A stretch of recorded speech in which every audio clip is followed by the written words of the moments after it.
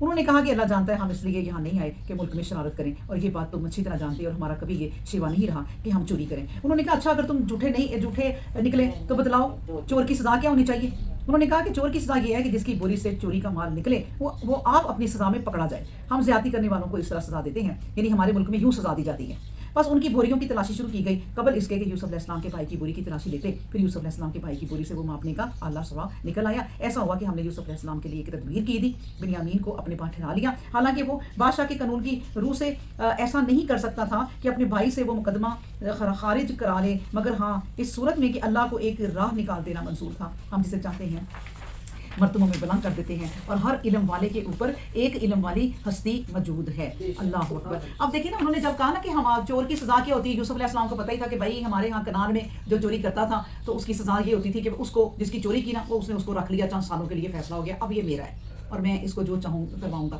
تو اسی طرح یوسف علیہ السلام کی پھپھو کو بھی یوسف علیہ السلام سے بہت محبت تھی۔ انہوں نے کہا بھائی یعقوب علیہ السلام سے کہا کہ بھائی یوسف کو میرے سے جدا نہ کرو۔ انہوں نے کہا نہیں، اب یوسف میرے پاس رہے گا، تم نے بڑی دیر اپنے پاس رکھ لیا۔ اس نے کہا میں اس کے بغیر نہیں رہ سکتی۔ انہوں نے بھی پھر ایک تدبیر کی، اپنا کمر بند جو تھا وہ یوسف علیہ السلام کے کرتے کے نیچے پہنا دیا خود ہی، وہ بچے تھے تو اس نے کہا میرا کمر بندی بھائی مل رہا، میں تو اپنے گھر جا رہی ہوں۔ تو انہوں نے کہا سارے اکٹھے ہو گئے خاندان والے، ظاہر ہے 12 بچے تھے، بیویاں تھیں، بہویں، پتہ نہیں اتنا لمبا چوڑا یعقوب علیہ السلام کا خاندان تھا، سارے اکٹھے ہو گئے۔ پھر پتہ چلا انہوں نے یوسف علیہ السلام کو ٹٹولا جب، تو انہوں نے کہا یہ دیکھو اس نے باندھا ہوا ہے، تو اب بتاؤ بھائی چور کی کیا سزا ہوگی؟ انہوں نے کہا میں خوب جانتا ہوں، لیکن اب جو تم نے کیا ہے نا تو اس پر تم عمل کرو۔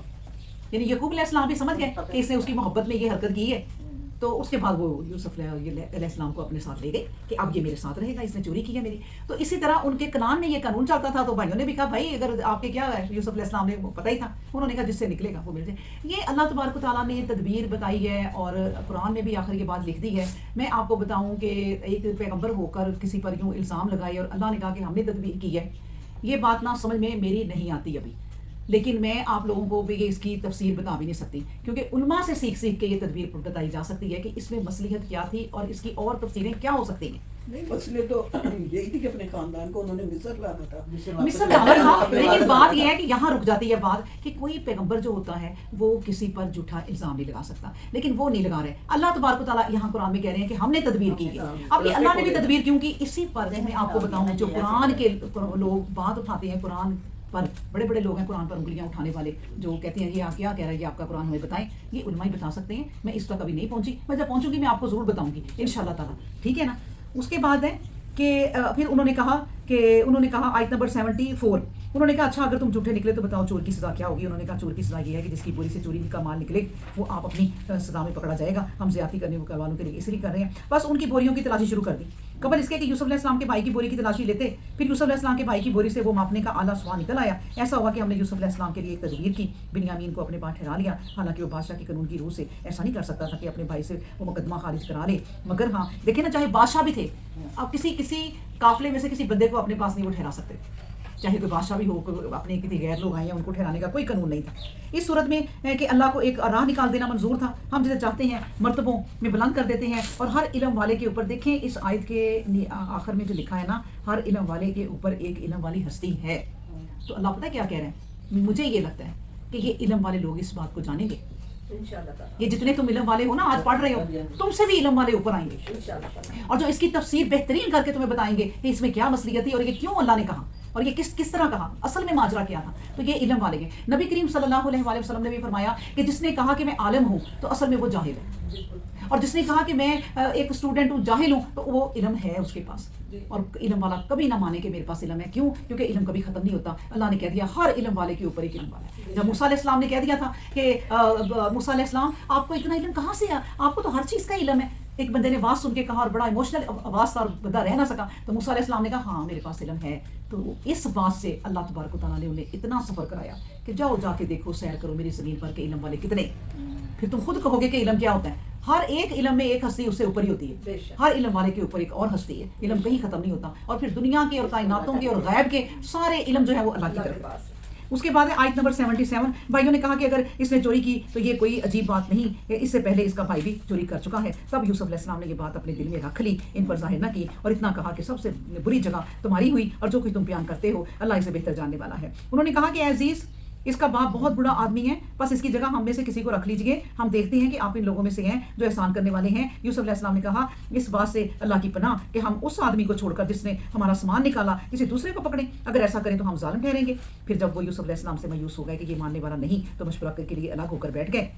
جو ان میں بڑا تھا اس نے کہا تم جانتے ہو کہ باپ نے بنیامین کے بارے میں اللہ کو شاہد ٹھہرایا تھا، تم سے عہد لیا تھا، اور اس سے پہلے یوسف کے معاملہ میں تم سے بڑی تقصیر ہو چکی ہے، بس میں تو اب اس جگہ سے ٹلنے والا نہیں جب تک خود باپ حکم نہ دے یا پھر اللہ میرے لیے کوئی دوسرا فیصلہ کر دے، وہ بہتر فیصلہ کرنے والا ہے۔ دیکھیں یہ وہی باپ، وہی بھائی ہے بڑا، جس کو یوسف علیہ السلام بھی کہتے تھے بھائی مجھے بچا لے، تو وہ کہتے تھے بھائی یہ سارے ایک طرف ہیں، اب 11 کے 11 تو میں تمہیں کیسے بچاؤں گا، کنویں میں سے آوازیں بھی دی تو اسی کو دی تھی، اور آج بھی یہ بڑا بھائی ہے اور یہ کہہ رہے ہیں کہ دیکھو ابھی تو ہم عہد کر کے آئے ہیں اپنے باپ کے ساتھ اللہ کو بیچ میں رکھ کے، تو تم لوگ جاؤ، میں نہیں جاؤں گا کیونکہ میں اپنے باپ کو منہ کیا دکھاؤں گا۔ اس کا نام یہودا تھا، اس کا نام یہودا تھا، مجھے یہ بات نہیں پکی طرح پتہ ہے، ٹھیک ہے۔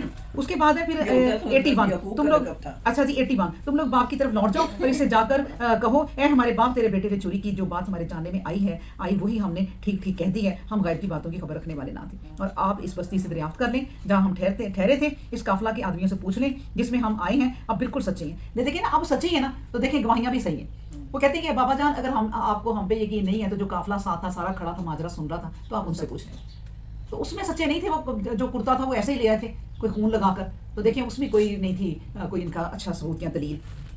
اس کے بعد کہا کیا نہیں یہ تو ایک بات ہے، کہا نہیں یہ تو ایک بات ہے جو تمہارے جی نے تمہیں سمجھا دی ہے سجھا دی ہے، خیر میرے لیے صبر کے سوا چارہ نہیں، ایسا صبر کہ خوبی کا صبر ہو، اللہ سے کچھ بعید نہیں ہے کہ وہ ان کو میرے پاس جمع کر دے، وہی ہے جاننے والا، انہ هو العلیم الحکیم وتولی عنہم وقال یا آسفا علی یوسف، اور اس نے لوگوں کی طرف سے رخ پھیر لیا اور پکار اٹھا آہ یوسف، درد فراق اور شدت غم سے اس کی آنکھیں بھر آئیں، سفید پڑ گئیں اور اس کا سینہ غم سے لبریز تھا، کہنے لگے با خدا تم تو ہمیشہ ایسے ہی رہو گے کہ یوسف کی یاد میں لگے رہو یہاں تک کہ گل جاؤ یا اپنے آپ کو ہلاک کر دو۔ یہ گھر والوں نے خاندان والوں نے کہا، یعنی بندہ ایک آپ بھی ہمارے گھرانوں میں ظاہر ہے وفات تو سب میں ہوتی ہے اور ہوگی، اس میں کیا کوئی ایسی بات ہے، لیکن جب کوئی کسی کا مر جاتا ہے نا تو 1 دن غم 2 دن غم 3 دن غم چلو 15 دن غم مہینہ غم، اگر کوئی غم لے کے بیٹھا رہے تو گھر والے بھی کہنا شروع کر دیں کہ تم نے تو اس کا غم ہی لگا دیا، آپ چھوڑ دو اللہ کی رضا دی۔ اسی طرح اب یہ مدتیں گزر گئی ہیں، 17-18 سال گزر گئے ہیں، لیکن یعقوب کے دل سے وہ یوسف کی محبت نہیں جا رہی، تو اس لیے گھر والے کہتے ہیں کہ آپ تو اس کے غم میں بھول ہی جائیں گے، آپ نہیں چھوڑ دیں گے۔ اللہ اکبر، کیونکہ اب وہ پھر غم تازہ ہو گیا کہ دوسرا بیٹا بھی نہیں آ رہا، دونوں ادھر ہو گئے۔ اللہ اکبر۔ یعقوب علیہ السلام نے کہا کہ اے میرے بیٹو ایک بار پھر مصر جاؤ، یوسف علیہ السلام اور اس کے بھائی کا سراغ لگاؤ اور اللہ کی رحمت سے، 87 چلے 86 پڑھ لیتے ہیں۔ باپ نے کہا میں تو اپنی حاجت اور اپنا غم اللہ کی جناب میں عرض کرتا ہوں، میں اللہ کی جناب سے وہ بات جانتا ہوں جو تمہیں معلوم نہیں۔ یعقوب علیہ السلام نے کہا میرے بیٹو ایک بار پھر مصر میں جاؤ، یوسف علیہ السلام نے اس کے بھائی کا اور یوسف علیہ السلام اور اس کے بھائی کا سراغ لگاؤ اور اللہ کی رحمت سے مایوس نہ ہو، نہ ہی ہم کو مایوس ہونا چاہیے کیونکہ اس کی رحمت سے مایوس نہیں ہوتے مگر وہی لوگ جو منکر ہیں۔ پھر جب یوسف علیہ السلام کے پاس گیا تو کہا اے عزیز ہم پر اور ہمارے گھر کے آدمیوں پر بڑی سختی کے دن گزر رہے ہیں، بس ہم تھوڑی سی پونجی لے کر آئے ہیں، اسے قبول کر لیجئے اور ہمیں خیرات دے دیجئے، اللہ خیرات کرنے والوں کو ان کا اجر دیتا ہے۔ یوسف علیہ السلام نے کہا تمہیں یاد ہے تم نے یوسف علیہ السلام اور اس کے بھائی کے ساتھ کیا کیا تھا جبکہ تمہیں سمجھ بوجھ نہ تھی؟ انہوں نے کہا کیا تم ہی یوسف ہو؟ یوسف علیہ السلام نے کہا ہاں میں ہی یوسف ہوں اور یہ بنیامین میرا بھائی ہے، اللہ نے ہم پر احسان کیا ہے اور جو کوئی بھی برائیوں سے بچتا اور ثابت قدم رہتا ہے تو اللہ نیک عملوں کا اجر کبھی ضائع نہیں کرتا۔ انہوں نے کہا باخدا اس میں کچھ شک نہیں کہ اللہ نے تجھے ہم پر برتری دی ہے اور بلا شبہ ہم سر تا سر قصوروار ہیں۔ دیکھیں یہ ہے نتیجہ، یہ بات انہیں شروع میں مان لینی چاہیے تھی جو اتنے تجربوں کے بعد 17 سال کے بعد وہ مانے، لیکن خوش قسمت ہے اپنی زندگی میں مان گئے۔ یہ لفظ جو انہوں نے کہے کہ صحیح بات ہے، ہم اس بات کو مانتے ہیں کہ آپ کو اللہ تبارک و تعالیٰ نے بڑائی دی اور ہم سے برتر ہیں، یہی اللہ تبارک و تعالیٰ قرآن میں کہتے ہیں تم میں سے بعض کو بعض پر ہم برتری دیتے ہیں اور تمہارے درجے ہیں، کسی کے درجے زیادہ ہیں کسی کے درجے کم ہیں، کوئی علم میں زیادہ ہے، کوئی فن میں زیادہ ہے، کوئی تعلیم میں زیادہ ہے، کوئی کسی طرح میں زیادہ ہے، تو ایک دوسرے کے درجوں کو سمجھو۔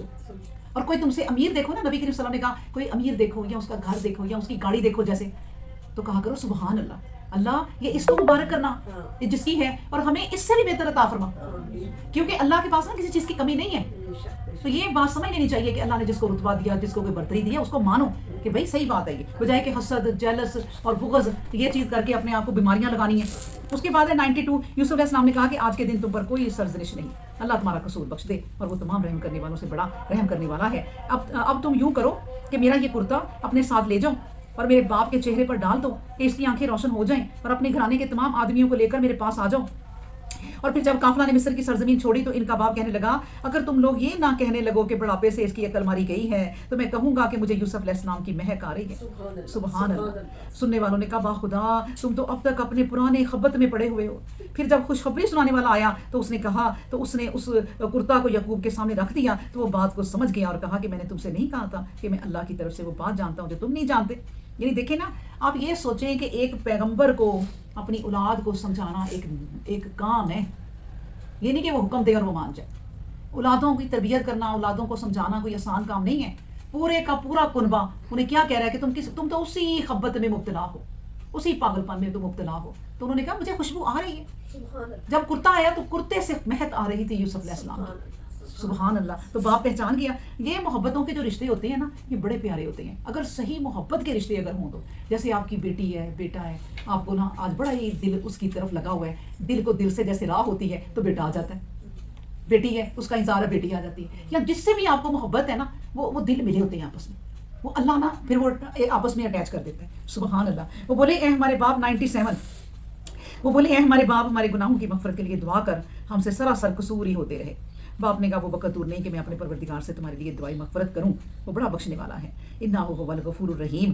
پھر جب یہ لوگ کنعان سے آ کر شہر سے باہر ہی یوسف علیہ السلام سے ملے تو انہوں نے اپنے باپ اور ماں کو اپنے پاس جگہ دی اور کہا تم سب شہر میں چلو, اللہ نے چاہا تو تمہارے لیے ہر طرح کی سلامتی ہے. دیکھیں ابھی کنعان کا وہ کنارہ آیا ہے کہ مصر شروع ہے. جیسے آپ کا کوئی مہمان آئے نا تو آپ اسے بس اسٹینڈ پہ لینے چلے جاؤ, یہ اس کو ایک عزت دینی ہوتی ہے کہ بھئی نہیں ہم تمہیں لینے آتے ہیں. اور آج کل لوگ جو جہاز میں آتے ہیں ایئرپورٹ لینے کے لیے لوگ جاتے ہیں, یہ بھی ایک عزت دینی ہوتی ہے. دیکھیں تو اسی طرح یوسف علیہ السلام اپنے سارے نوکر چاکر غلام جو ان کے خدمت گزار تھے سب کو لے کر گھوڑوں پہ سوار ہو کے اپنے باپ کے اور ماں کے لیے وہاں پہنچے مصر کے کنارے پہ کہ یہاں سے میرے ماں باپ نے انٹر ہونا ہے. تو وہ جو منظر ہوگا نا اس وقت تو اللہ عالم کہ جو یوسف علیہ السلام بچھڑے ہوئے جب ملے تو اللہ اکبر. ایک مجھے بات یاد آ گئی کہ ہندوستان جب پاکستان بنا تو ایک لڑکیوں کو وہ لوگ اٹھا لیتے تھے, تو ایک لڑکی بڑے عرصے بعد اپنے ماں باپ کے پاس پاکستان کسی طرح آ گئی اور اس کے وہاں ہندوؤں کے یہاں بچے بھی ہو چکے تھے. ادھر آئی تو وہ تڑپ رہی تھی